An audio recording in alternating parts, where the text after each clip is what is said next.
So when you push a sight, your scope doesn't like sit back and watch the back. He pushes with you. So how does that work?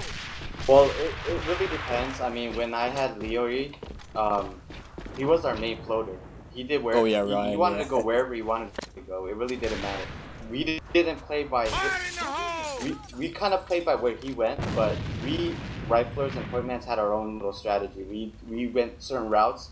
He kind of just does whatever he wants. So because you can rely on him to get, since you know he's a good sniper, right? Yeah, like first, what they do is they have Mofo in the front lines, and they pretty much wait behind him. And once he get a pick, they'll force themselves in there. Rival, we just force ourselves in there without the scope. We don't really rely on the scope to push into a side. The scope will play the rotate. He'll pretty much catch whoever pretty much rotating now. That's what we use our scope for. Yeah, definitely. As it's a 3-on-3 favor of Curse. Now 58 and Pap. Why is Pat playing up here? I'm not sure if he's like a new player, but I mean, I'm just gonna spectate him for a minute and see what he can pull off. Again, this is a risky move on wild play, having Papillon drop mid with C4. If he dies, look how hard of a position 58 Hertz will be in just to grab that C4. That's true. Yeah, so it's a very risky move. I mean, if he was trying to flank and just do something sneaky, he should have dropped the C4 and gave it to 50 Hertz, and did that.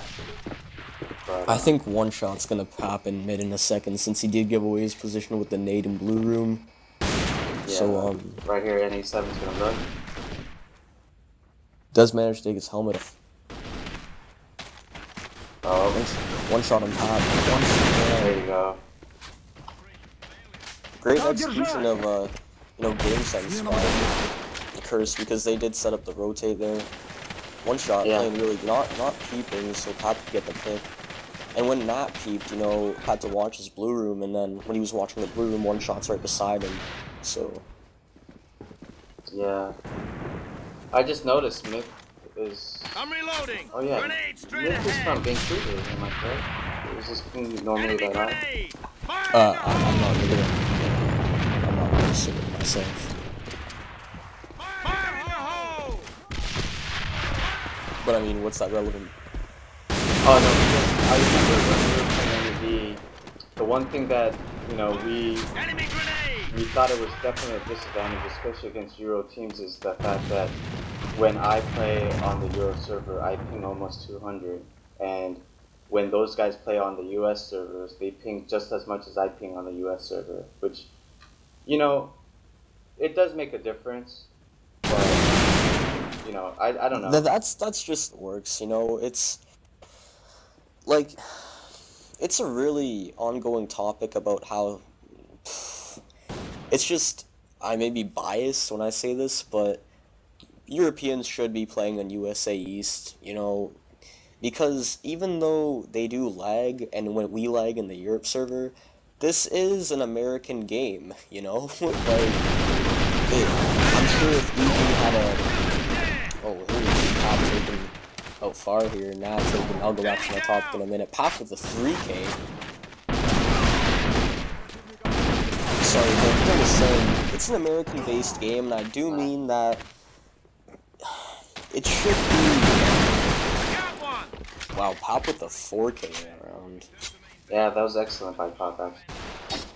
The whole Europe server, USA East server, fair disadvantage. If you take all these 10 players and put them in a room where none of them lag, which is, impossible since locations and whatnot, I'm pretty sure you'd see the exact same thing. It does make a difference, but it's not that drastic of a difference. You'd be pulling off the same stuff, it's... I don't know. That's just... Enemy down!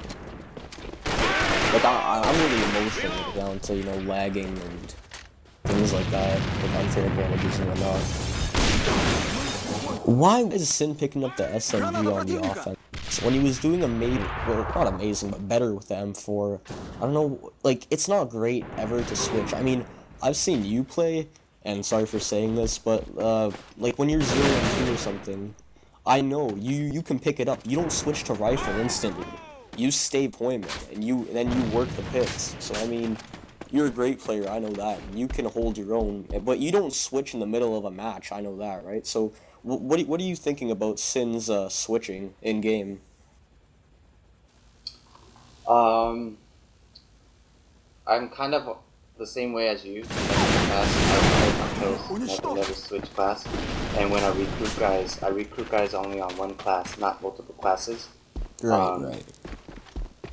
But I think it just depends on how you do it. If you're comfortable, then yeah, switch to another class. Switching back and forth, I don't know. I think you're just showing weakness. That's true, because, like, you're gonna be like, oh, wait, I'm sorry, guys, we're talking about general things to all the viewers. I mean, I'll be getting more into the gameplay in a minute, but if you are switching, you know, every round, you're probably thinking, oh, you know, point man's shit, I can do better with M4. Then you M4 and you die, and it's like, oh, M4 is shit, I should just go back to the rest. You know, it's kind of pretty bad, I don't know. I'm sorry, we'll get back into gameplay. Pap, picking it up, far, in the window now. One-on-one here, bomb is down. Far with the nice shot off Pap. He's getting a bunch of headshots this game, hasn't he?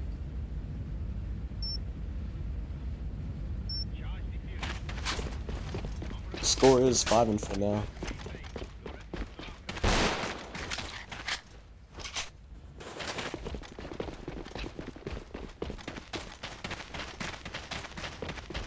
Alright, we got the 4-1 split with Sin notching in the double doors. No taking him out with the flash.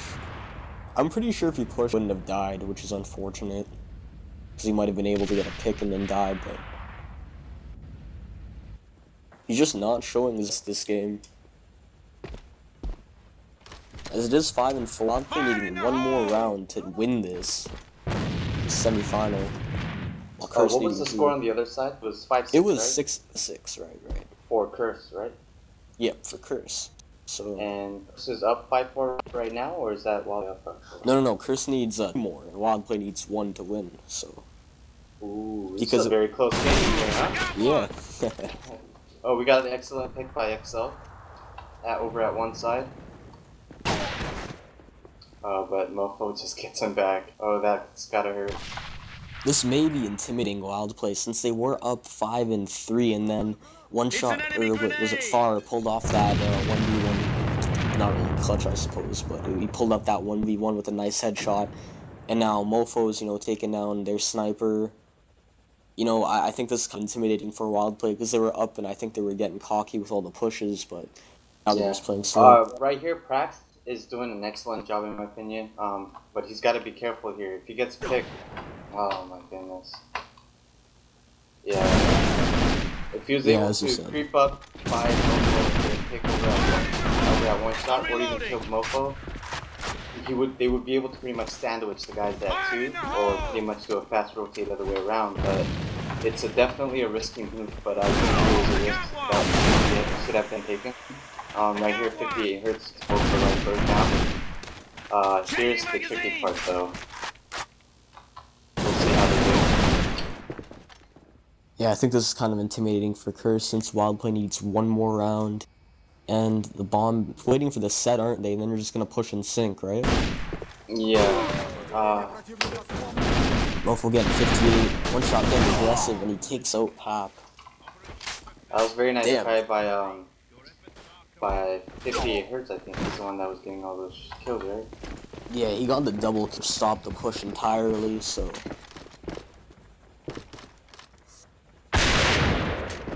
So this is a tiebreaker or winning, right, for Curse? This is a winning for both of them, I think. They both need 1 more round, and that's GG. No, if Wildplay gets this round, it'll be a tiebreaker, though, I believe, right? Because Curse won last game 6-5. I'm not sure myself, actually, but, Zelk leaving the game after he got picked, saying good game. Yeah, I don't think that's a good move on his part. Yeah, that's not really showing respect. Oh, you don't have faith in your team. That's gonna put him down even more. It's it's not only the respect, but you don't know how many things that I expect my teammates to do when they're dead. Yeah. Including myself. Like, we can help out our team so much, even when we're dead. And just to leave the game like that just shows that you can care less about the team, which, I don't know. It would just, yeah, it wasn't a good thing, from what I see. Yeah, it's true. I see your team, and, you know, sometimes you'd bottom frag, well, you wouldn't bottom frag, you know, first round, 0-1. Your team would, you know, you'd be there with your team. You wouldn't just leave the game, you know, you'd be helping them and whatnot. You can help them so much when you're dead, as you said, and it really can be a huge game changer, but him just leaving like that is just disrespectful, you know, it's, as you said, you can do so many things, but... Yeah, and especially because I call the strats team, if I die, I will still call the strats. I would tell my guys to, you know, you guys need to rotate, you guys need to do that. I don't know how it is for XL, but even if you're not calling strats, you can definitely help out, so... For sure, and this is looking amazing for Wild Play, because Prax getting the 3-kill, Sin getting into Myth, and they're gonna... That, wow. That's gonna have a tiebreaker for Airplane. And wow, Prax with the 3K with the sniper. I'm really impressed him. Not up by himself here. And see now, how funny does it look now? Sin has to come back because it's not, I mean, Except has to come back because it's not GG yet, so. Yeah, it's no. See, I mean, look at that. It's good.